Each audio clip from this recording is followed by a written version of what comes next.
Estamos a menos de um ano da Copa do Mundo e essas 3 últimas datas FIFA do ano vão ser bem agitadas. Tirando 6 seleções que vão se classificar só pela repescagem lá em março, todas as outras seleções até novembro vão estar classificadas. E aqui na América, a metade ruim de bola do continente vai pegar fogo, hein? A CONCACAF, a outra metade do nosso continente no futebol, e talvez a confederação que mais desprezo das 6 pela sua sujeira, desrespeito ao esporte, corrupção agora pensando bem, quando seus irmãos são Conmebol, AFC, UEFA e sua mãe é a FIFA, isso não significa muito. De qualquer modo, a segunda divisão da América irá sediar a Copa do Mundo ano que vem e obviamente já temos os 3 países sede classificados, né?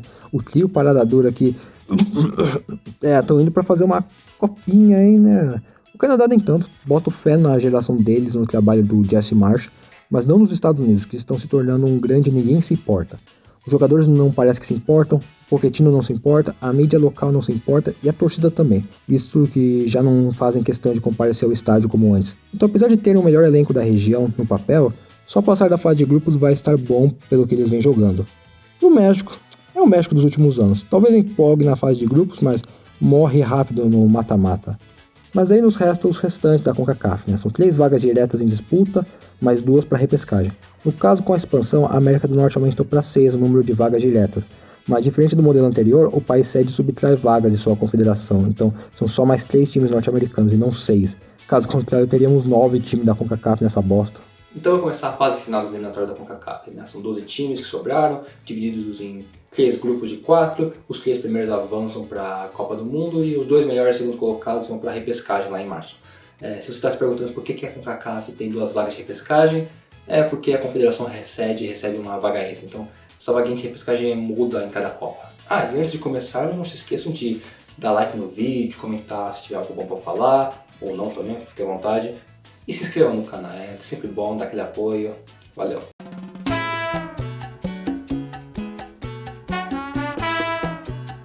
O grupo A é o grupo da morte das eliminatórias, né? Temos confrontos bem disputados, bem equilibrados, mas mesmo assim temos um fortíssimo favoritos para essa eliminatória, o Panamá. Os panamenhos continuam sob o comando de Thomas Christiansen e continuam sob boa forma com ele. Assim, nessa última Copa Ouro eles vacilaram, era para terem brigado pelo título, mas viram Honduras tirar a vitória das mãos deles e derrotá-los nos pênaltis. Mas apesar disso, no geral, continuam sendo o time mais forte da região fora os 3 países sedes. Essa geração vem se desenvolvendo cada temporada, com cada janela de transferência, algum desses jogadores subindo na carreira e deixando o elenco mais competitivo.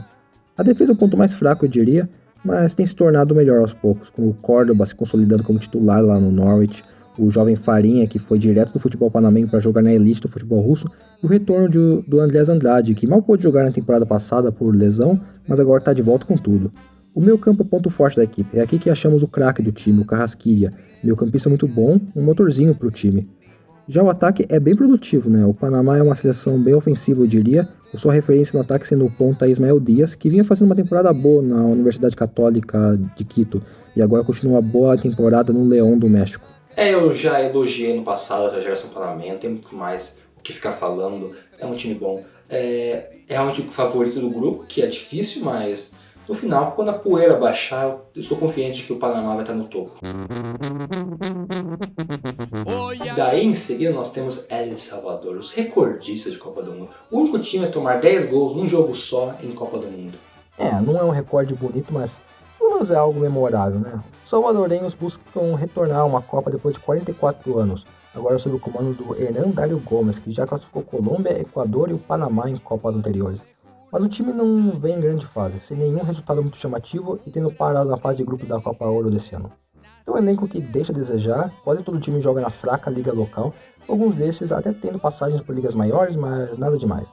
A defesa não é tão vazada e fácil de ser quebrada assim, mesmo sem nomes de destaque, mas acho que conseguem isso por terem jogado mais retrancado em algum desses jogos recentes. Também tem que um de seus destaques é o experiente volante Seren, que passou muitos anos na MLS, antes de voltar para El Salvador. O ataque tem uma produtividade até que baixa, mas aqui que se acha 2 de suas mais interessantes opções. O jovem centroavante Nathan Ordaz, que já tem 8 participações de gols nessa MLS, e o Brian Gil, que começou muito bem o campeonato russo com 5 gols. Então podem punir bem seus adversários no contra-ataque. É um time bem bostinha mesmo, né? Devem ser até competitivos, considerando o nível dos adversários, né? Mas no final, eles são definitivamente o mais fraco do grupo. a Guatemala vai para essa reta final de eliminatórias buscando se classificar para a primeira Copa do Mundo, no que talvez seja a melhor oportunidade da história deles. E os guatemaltecos certamente podem sonhar. Vêm de anos recentes bem positivos, adquirindo resultados interessantes, e agora em julho foram até semifinalistas da Copa Ouro. Realmente, o trabalho do Luiz Fernando Tena tem sido bom. Técnico também que ganhou a medalha de ouro com o México lá nas Olimpíadas de 2012. O time joga e compete bem, mesmo tendo um elenco chamativo. Quase todo time joga na liga local, que é só a quinta melhor da CONCACAF. Alguns de seus times, como o Comunicaciones, às vezes surpreendem na CONCACHAMPIONS, mas no final é uma liga que está bem abaixo da Liga MX e MLS. Sua defesa nada demais, mas conta com um dos seus jogadores de maior nível, o lateral Aaron Herrera. O meio-campo conta com duas jovens promessas, o Matt Evans, da base do Los Angeles, e o Escobar, do Montreal. O ataque é produtivo, né? A Guatemala não abre mão do ataque e faz um bom número de gols. Tem como referência aqui o Rubio Rubin, centroavante com passagens pela MLS e a Liga MX, com algumas temporadas decentes, mas hoje está jogando no Charleston Battery, da segunda divisão dos Estados Unidos. É um time tecnicamente limitado, que nem os comentaristas da TV gostam de falar, né? Mas Tena tem feito um trabalho bom, né? Feito bem com o que tem. E eu acredito que eles possam até ameaçar o Panamá. São os segundos favoritos do grupo, na minha visão. Porém, acho que vou ficar mais pro segundo lugar e tentar passar para repescagem assim. E agora vamos para um irmão sul-americano, um dos 3 filhos perdidos da Conmebol. Eu falo perdido, mas eles nunca cogitaram se juntar à Conmebol, tanto que o Suriname é uma das associações fundadoras da CONCACAF. No final é possível argumentar que as Guianas se identificam mais e são mais próximas do Caribe do que do resto da América do Sul. Os surinameses nunca jogaram uma Copa e historicamente são uma força fraca da CONCACAF. Mas a geração atual é interessante e eles nunca estiveram tão perto de se classificar quanto antes. O time sob o comando de Stanley Menzo tem tirado proveito da diáspora surinamesa na Holanda e nacionalizado muitos imigrantes e filhos destes para jogar pelo Suriname. A grande maioria do elenco atual nasceu na Holanda e uma vantagem disso é o acesso ao futebol de mais qualidade na Holanda e Europa por extensão, fazendo categorias de base em times da Eredivisie, sendo titular em times da Eredivisie, algo fundamental para ter deixado esse time tão mais competitivo em tempos recentes. Mas não vamos nos iludir também, né? Ainda assim é um elenco limitado. Eu falo de ter caras jogando na Eredivisie, mas não é Ajax, o PSV, é Telstar, Erevan, Heracles, essas porra aí, né? E as outras ligas que os caras jogam podem até ser decentes, mas no geral nada demais. A defesa não é nenhuma fortaleza, mas no geral pode ser competitivo bastante. Conto com o Shaquille Pinas, titular há umas 3 temporadas do Hammarby da Suécia, Niente Abena, atuando agora na Superliga Turca, e também o lateral Jack Steele, também agora na Turquia, com anos de experiência na Championship inglesa. O meio da seleção tem poucas opções, sem um volantão nato, mas conta com o Emmanuel Ferai, que teve algumas temporadas recentes até que interessantes na segundona da Alemanha. O ataque não é exatamente produtivo, mas conta com alguns nomes interessantes, como o nome mais conhecido do time, o Geraldo Becker, que não faz uma temporada muito interessante desde que saiu do União Berlim, mas ainda é uma grande referência do time. O Margaret foi até que bem na Eredivisie passada, apesar de ser centroavante, na seleção ele às vezes é improvisado no meio campo. O Suriname veio com um time competitivo e não devemos subestimá-los. Eu não creio que eles tenham o necessário para tirar o primeiro lugar do Panamá, mas não é tão impossível assim.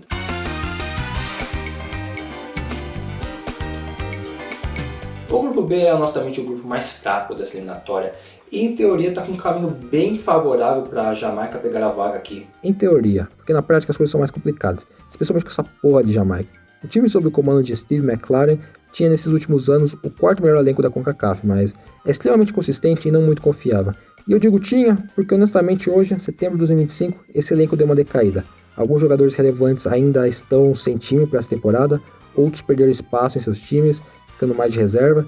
Há um pouco mais de um ano atrás, você olhava esse elenco, ele tinha uma aparência até que boa para a Copa América, mas você olha hoje e parece uma maçã que apodreceu.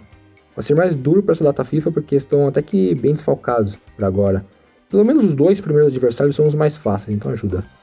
É um elenco bem baseado na Inglaterra, onde boa parte dos jogadores nasceram, com esses jogando em times da Championship. O time conta com o Andrea Blake no gol, experiente da MLS, o zagueiro Pinnock, atualmente reserva lá no Brentford, mas já teve umas temporadas recentes boas na Premier League. O Amari Bell, que jogou a Premier League com o Luton Town, e agora foi convocado, uma opção até forte pela lateral.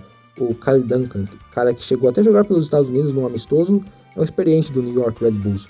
Então eu posso falar uns nomes dessa linha defensiva e você vai reconhecer alguns, chamar sua atenção, mas no geral essa não é uma defesa impenetrável e toma bastante gols no geral. Mas talvez isso caia bem na conta do ponto mais fraco da seleção, o meio campo, que é inexistente. Ok, tem seus nomes, tipo sei lá, o Casey Palmer e o volante Hayden, talvez, né? Mas boa parte do time do meio campo é geralmente formado por cara de outra posição, sendo improvisado para jogar aí. O ataque jamaicano já é um ponto mais atrativo. Aqui tem o craque do time, o grande Leon Bailey, que é um dos desfalques para essa semana, mas deve voltar no próximo mês. Tem outros pontas mais modestos, porém interessantes, como o Bobby Reed, e de centroavante o grande nome é o Michael Antonio, que voltou a jogar em junho com a seleção, depois de sofrer um acidente de carro em dezembro, mas está sem clube no momento. Ele foi convocado, né, mas não imagino que seja o momento dele para voltar a se titular essa semana. Ao invés dele, o McLaren tem gostado de usar o Brown, que joga na liga fraquinha da Jamaica, mesmo tendo alternativas de mais alto nível. Eu não me animo muito com o futuro imediato da Jamaica, mas eu creio que eles tenham bastante para se classificar ainda assim, né? Especialmente com os nomes fortes que são capazes de entregar uma boa performance aqui e ali, mas ainda contra adversários deste nível. Curaçao, território holandês do Caribe, chega para essa fase final de eliminatórias tentando fazer história, né? Se tornar o menor país, tanto em área quanto em população, a jogar uma Copa do Mundo. A ilha de pouco mais de 150 mil habitantes nunca esteve tão perto de uma Copa. O time está sob o comando do experiente técnico Dick Advocaat, cara que ganhou a Liga Europa em 2008 com o Zenit, que já passou por várias seleções no passado, incluindo a Holanda. Seu trabalho tem dado resultado e o Curaçao tem voltado a um nível de competitividade não visto desde seu auge em 2019. O elenco é que nem o do Suriname, fazendo uso extensivo da diáspora na Holanda. Dos 23 colocados, apenas 2 nasceram na ilha. E novamente, isso permite que a seleção seja mais competitiva na região, os jogadores tendo acesso a boas ligas da Europa e se desenvolvendo nelas. A defesa não é muito especial, conto com um goleiro experiente com passagens boas na Eredivisie e MLS, o Eloy Room, mas para essa temporada ainda está sem clube. A zaga não é de grande nível, porém agora podem contar com o Basor, que já jogou pela seleção holandesa na década passada. Também podem contar com 2 laterais titulares de Eredivisie, o Floranus e o Sambo. O meio tem um de seus melhores nomes, o Juninho Bacuna, cara com passagens interessantes na Championship, e a novidade Tahith Chong, mano que foi titular lá no Luton Town na Premier League. O ataque tem sido produtivo em jogos recentes, produzindo bastante gols, mas não tem nomes de alto nível. Os mais interessantes a meu ver são os pontas Severina e Cuas, porém outros jogadores como o ex-PSV Locadia são mais priorizados nesse ataque. Curaçao tem um time competitivo e que pode se classificar aproveitando essa Jamaica inconsistente, mas ainda é limitado. Eu ainda apostaria mais neles ficando em segundo colocado. E honestamente acho que pegarem vaga para repescagem, né? Considerando o grupo fácil que eles têm comparado ao A e o C, é bem capaz que o Curaçao conseguisse ficar com mais pontos que os outros 2 segundo colocados. Trinidad e Tobago são o menor país territorialmente a jogar uma Copa do Mundo, tendo jogado lá em 2006. E agora, 2 décadas depois, eles buscam retornar. Bem, certamente vão tentar. Os Trinitários vêm sob o comando do ídolo Dwight Yorke, ex-jogador do United e que jogou a Copa de 2006 com Trinidad. Seu trabalho não tem sido especial, essa não é uma seleção muito competitiva no geral, sofre bastante gols e está abaixo dos 2 favoritos desse grupo. O elenco é fraco, com jogadores no geral atuando em ligas fracas, como a própria liga local ou outras ligas de pouca expressão da região. Na linha defensiva, a zaga não tem muito o que se falar. Já nas laterais, há um dos destaques do time, o lateral Jovin Jones, que jogou bastante na MLS na década passada, tendo algumas temporadas boas, mas hoje joga em Trinidad mesmo. Tem também uma adição recente à seleção, o outro lateral, o garoto Rio Cárdenas, que joga na base do Crystal Palace. No meio campo, eles contam com o volante Phillips, experiente da terceira onda inglesa, e também o Ajani Fortune, mas nada muito fora isso. A parte ofensiva é onde Trinidad tem seus nomes mais fortes, como os pontas Dante Sealy, que faz uma boa temporada com o Montreal, e o experiente Molino, que na década passada teve algumas temporadas boas na MLS. E o centroavantão Levi Garcia, que teve temporadas bem boas, né, jogando lá na Grécia. No geral, não é uma grande equipe, né? Mas com o ataque que tem, as deficiências de seus adversários, eu creio que Trinidad e Tobago possam atrapalhar Jamaica, Curaçao, mas não os vejo fazendo muito mais que isso. E chegamos no pequenininho dessa eliminatória, né? A ilhinha de 60 mil habitantes surpreendeu chegando nessa fase, tirando Cuba no caminho, e agora eles buscam tentar fazer história, né? Esses são os azarões dessa eliminatória. Os bermudenses são treinados por Michael Findlay desde 2023 e desde então não fizeram nada demais, mas ficaram um ponto à frente de Cuba na fase anterior, então estão aqui, né? O elenco é surpreendentemente não composto em sua maioria por descendentes de imigrantes que nasceram fora, mas por caras que nasceram no arquipélago mesmo. Então tem que dar parabéns por conseguirem fazer isso. Não é um bom elenco, né? Mas achar pelo menos 11 caras de uma população de 60 mil para avançar numa eliminatória de Copa não é fácil. A maior parte dos jogadores jogam nas divisões inferiores da Inglaterra. E quando eu digo inferiores, eu não estou falando de League One ou League Two, mas tipo quinta divisão para baixo, né? Futebol fora da EFL. Seu elenco não tem muito o que se destacar, a defesa é fraca, facilmente vazada. Seu nome mais forte é o veterano Leverock, cara que na década passada teve umas temporadas bem sucedidas na primeira divisão da Estônia e da Irlanda. O meio tem o Nejai Tucker, que veio da base do Burnley. E na parte ofensiva, creio que Bermudas tem os seus nomes mais interessantes. O Zake Lewis teve passagem de sucesso na segunda divisão dos Estados Unidos. O Ponta Parfi joga na elite do futebol finlandês. E o craque do time, o centroavante Nick Wells, é o único que joga entre as 4 primeiras divisões da Inglaterra, jogando a League One com o Luton Town. Ele passou as últimas temporadas jogando na Championship, e indo bem até, fazendo um número respeitável de gols. É certamente o jogador de mais alto nível de Bermudas. Esse não é um time que vai fazer muita coisa, né? Mas analisando a incompetência que os adversários apresentam muitas vezes, eu acho que Bermudas pode realmente atrapalhar o caminho de alguém aqui, pelo menos.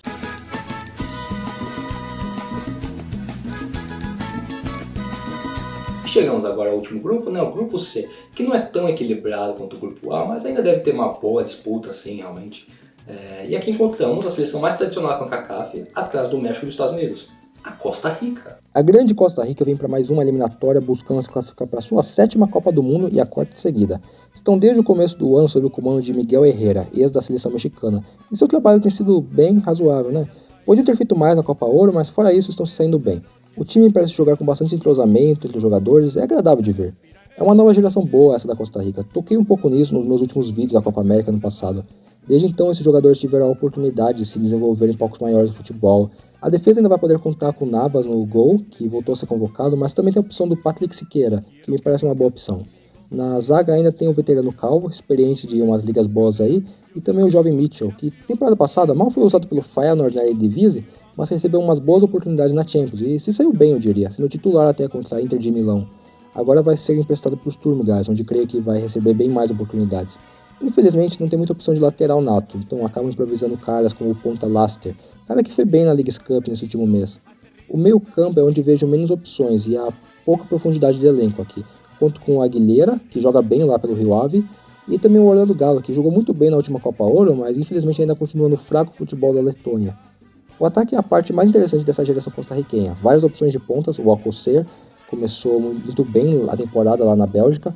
O Vargas, não vou dizer que ele me impressiona, mas consegue produzir coisas boas lá na Escócia e joga bastante até. Daí você tem dos dois grandes centroavantes do time, o Gallagher, artilheiro do último campeonato russo, e o Alonso Martínez, outro nome goleador, mas lá na MLS. E realmente essa seleção tem feito bastante gols, fizeram 31 até agora esse ano. Claro que a maior parte foi com adversários fracos, mas os outros times também enfrentaram adversários desse nível e só fizeram metade desse número. A Costa Rica vem forte para essa eliminatória e estou confiante em sua classificação. Mas vão ter uma disputa séria com Honduras, que realmente pode ameaçar a sua classificação. Honduras é outra seleção tradicional da CONCACAF, mas que não joga uma Copa do Mundo desde a última aqui no Brasil, lá em 2014. E agora eles vêm para essa fase final, tendo passado por uma Copa Ouro bem surpreendente. Eles começaram tomando de 6-0 do Canadá, mas acabaram indo até a semis, tirando o Panamá no caminho. Então o time é treinado por Reinaldo Rueda desde 2023, que tem tido um trabalho meio mais ou menos com Honduras, que nem vimos na Copa Ouro, alguns resultados ruins e outros muito bons. É claramente um time competitivo, mas limitado ainda. A maior parte do time atua na própria liga local, a 4ª melhor da região ao meu ver, mas tem um bom número atuando fora, em ligas melhores. A defesa não diria que é um ponto forte, visto como sofrem bastante gols e acabam se complicando em muitos jogos, mas contam com 2 laterais sólidos, o Rosales e o veterano Andy Nahar. O meio está com bastante opções de volante, um nome de destaque é o David Flores, cara que sempre atuou em futebol de nível decente, mas nada grande assim. E também o outro volante, o jovem Davi Ruiz, do Inter Miami, que vinha sendo bem usado pelo time nos últimos anos, mas esse ano jogou pouco por causa de lesão. O ataque hondurenho não é grande coisa, não é um time que produz muitos gols e seus nomes não impressionam muito. O ponta Luiz Palma é certamente um destaque do time, jogou bem no Celtic na temporada retrasada e agora parece ter começado bem lá na Polônia depois de uma fraca temporada anterior. O experiente Kyoto é outro nome de maior destaque, fez várias temporadas decentes na MLS, mas não faz grande coisa desde 2022. E tem também o centroavante Choco Lozano, cara com uma boa experiência de La Liga, mas que também não faz uma temporada interessante desde 2022. Então, dá pra ver que o Honduras é uma boa candidata para se classificar à Copa do Mundo. Porém, eu imagino mais eles ficando mais em segundo, pegando a vaga de repescagem, mas ainda assim, eles podem ameaçar bem a Costa Rica.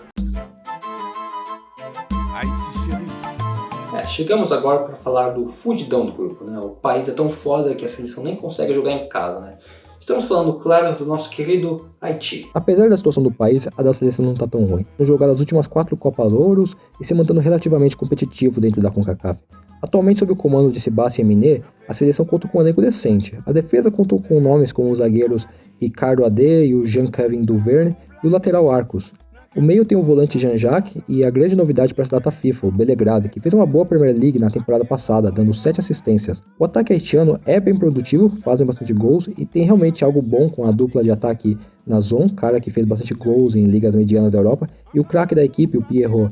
Mas fora esses nomes que mencionei, o elenco não é muito interessante, não tem tanta profundidade assim. Então, o Haiti deve dar trabalho para Honduras e a Costa Rica, mas no final de tudo, eu não os vejo com fôlego bastante para aguentar essa briga para a classificação. Nosso último time a se falar, a Nicarágua, a outra virgem da América Central além da Guatemala, que agora chega para quebrar esse tabu e finalmente se classificar uma Copa do Mundo. A Nicarágua é o time para se pontuar nesse grupo. O time de Marco Figueroa quase todo joga na liga local, e os que não jogam em ligas fracas de outros lugares. Sua defesa não sofreu tantos gols assim, mas não é difícil de ser vazada não. Os jogadores de maior destaque aí seriam o zagueiro Christian Reyes, que joga na Costa Rica, e o lateral veterano Quijano. No meio tem o Coronel e mais outros dois que jogam juntos no Dirian Rey da Nicarágua, e na parte mais ofensiva se encontra o Capitão Barreira, cara com rodagem pelo futebol centro-americano. E os centroavantes também, o Jaime Moreno, que fez bastante gols na Finlândia e agora joga na segundona da Indonésia, e o Smith, que fez bastante gols lá na Liga Lituana. Não é um ataque muito formidável. É um time um pouco inspirador da Nicarágua e eu não vejo fazendo muita coisa além de talvez tirar o empate de algum dos outros adversários. Vou ficar em último mesmo. Então encerramos essa análise, eu creio que vamos ter uma eliminatória disputada agora, essa fase final. Podemos ter alguma surpresa, mas estou confiante na classificação de Panamá, Jamaica, Costa Rica e também de Curaçao e Honduras lá para a repescagem. Apesar de achar que Guatemala mereça mais ir para a repescagem do que Curaçao, mas aí é questão dos grupos em que os dois estão, né? Se você gostou desse vídeo, dê like, se inscreva no canal. Logo eu vou te fazer o vídeo analisando a reta final das eliminatórias asiáticas, então fiquem de olho. Até mais!